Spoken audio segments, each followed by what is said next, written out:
Vambora, vamos seguir aqui com uma notícia agora que, olha, todo mundo já sabia, né?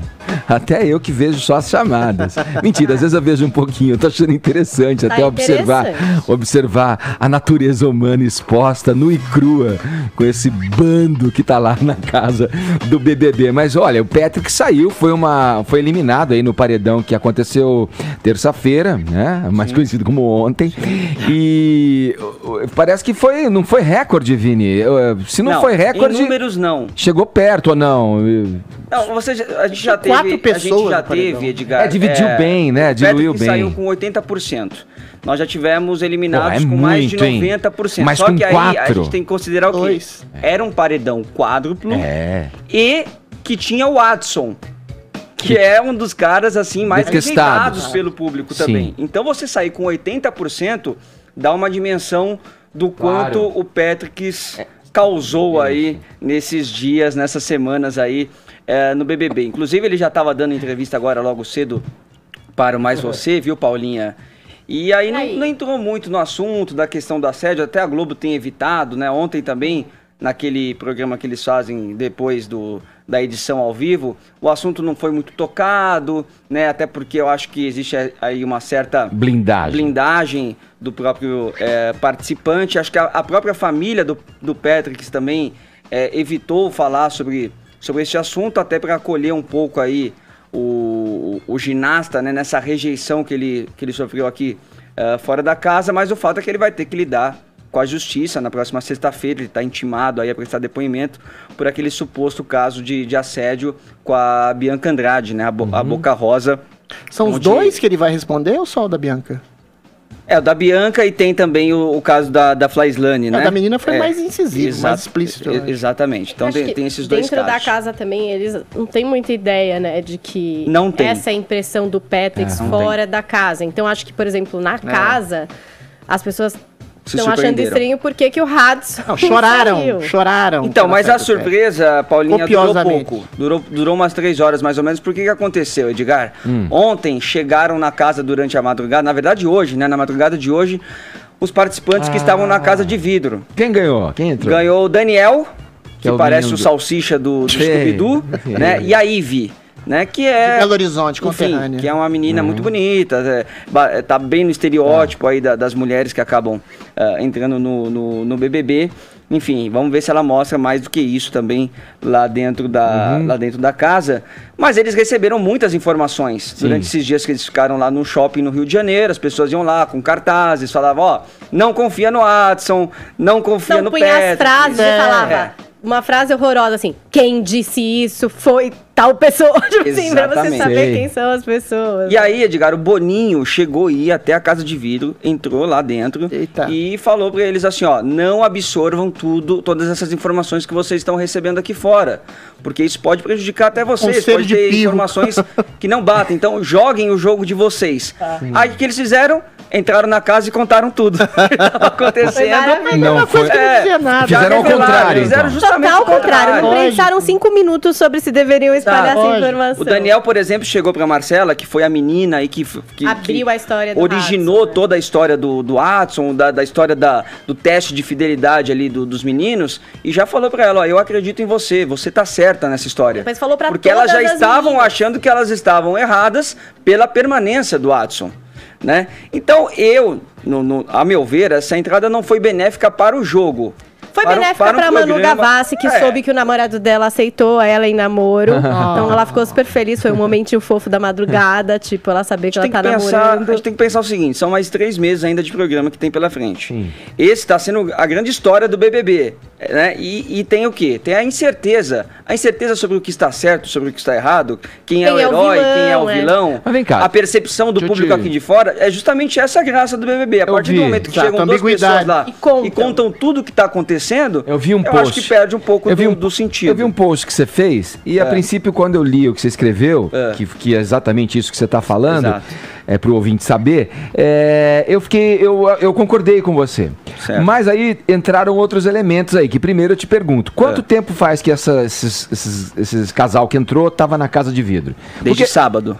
Eles perdem um pouco o contato com a realidade que aconteceu, que transmutou. Mas ainda é pouco tempo ali, né? Eu achei que fosse mais, porque aí eles não teriam como passar muita informação, porque o jogo é muito feito. Passar tanta, não, mas o jogo é muito feito do momento, exatamente, né? Do muda dia a dia. Não, e eles não dinâmico. Foi isso que o Boninho tentou explicar. Falou, uma coisa que você recebe uma novidade hoje, amanhã pode ter mudado completamente. Isso. Mas as novidades não mudaram tanto assim, a gente tá vendo. Tá do mesmo jeito, os mesmos vilões são os mesmos vilões. O Boninho quis falar isso, acho que pra eles chegarem lá e meio esperarem pra ver o que tava acontecendo. Sim. O que não aconteceu. Eles chegaram lá e contaram vomitando tudo. Passaram a madrugada contando verdades pra cada pessoa. Inclusive contaram pra todas as meninas que a Marcela é a pessoa que tava falando a verdade. Parece que já teve Boca Rosa querendo se redimir, né? Porque a Boca Rosa ficou de desconfiança pra cima das meninas. Já tá rolando vários outros movimentos. Não sei se foi tão desinteressante assim, Vini. Talvez dê mais confusão ainda. Vamos ver. Talvez dê mais confusão e pode gerar um entendimento errado das coisas, uma percepção que não vai condizer com a visão mesmo real do que o público tá tendo. Já aconteceu na minha edição. O Marco entrou, inclusive era um grande amigo meu. Quando entrou uma pessoa de fora? Não, ele entrou pra substituir um rapaz que tinha desistido na última hora.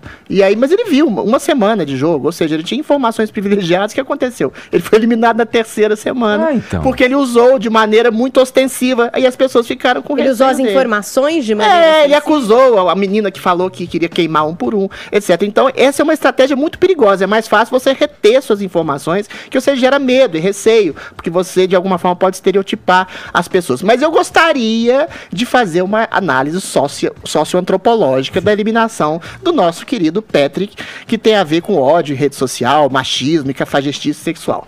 Não tem nada a ver com o que ele fez. É muito interessante perceber que todas as pessoas choraram pela saída desse rapaz, inclusive pessoas as supostas assediadas. Note bem, eu não estou endossando as atitudes dele. Acho que ele foi vulgar, acho que ele foi leviano e foi machista, sim. Mas eu acho que o problema ali do contexto, tanto do assédio ou daquele plano esdrúxulo e ridículo, machista, de fato, de seduzir as meninas, do qual ele também participou, de seduzir as meninas para depois deixá-las mal afamadas aqui fora, não é parte só de uma cultura machista, é uma parte de uma cultura de cafajestice sexual. E aqui eu trago um elemento. As duas vezes, por exemplo, que ele foi acusado de estabelecer um tipo de assédio contra as meninas, não só as meninas não reagiram, não reclamaram, estavam bêbadas, desculpa, elas não estavam desmaiadas, elas tinham um grau de consciência para saber que alguém está dançando na boquinha da garrafa na cabeça dela. Ou seja, havia no entorno pessoas olhando para o Patrick e a menina que eventualmente ele estaria assediando, ou seja, ninguém fez nada, ninguém esboçou uma reação. Eu acho que isso é um sintoma de uma cultura, a gente já falou isso, de cafajestice sexual, que envolve tanto homens que objetificam mulheres e mulheres que se deixam objetificar, principalmente por rapazes bonitos, belos, galantes, viris, incisivos, que às vezes encobrem um tipo de machismo que elas não percebem a grosso modo. Ou seja, é um problema que envolve homens e mulheres. Queria também salientar o absurdo que é envolver questão policial com questões culturais. Não acho que ele tenha assediado, ele foi vulgar, ele foi incisivo, ele foi desmedido, mas a desmedida e a indelicadeza e a vulgaridade não podem ser consideradas crimes. Assim como a polícia, o Ministério Público está perdendo tempo querendo investigar aquela conversa esdrúxula sobre zoofilia, achando que eventualmente poderiam ter incentivado a zoofilia, como simplesmente de maneira, a meu ver, irônica e sarcástica, tocaram nesse tema, relativizando o tema.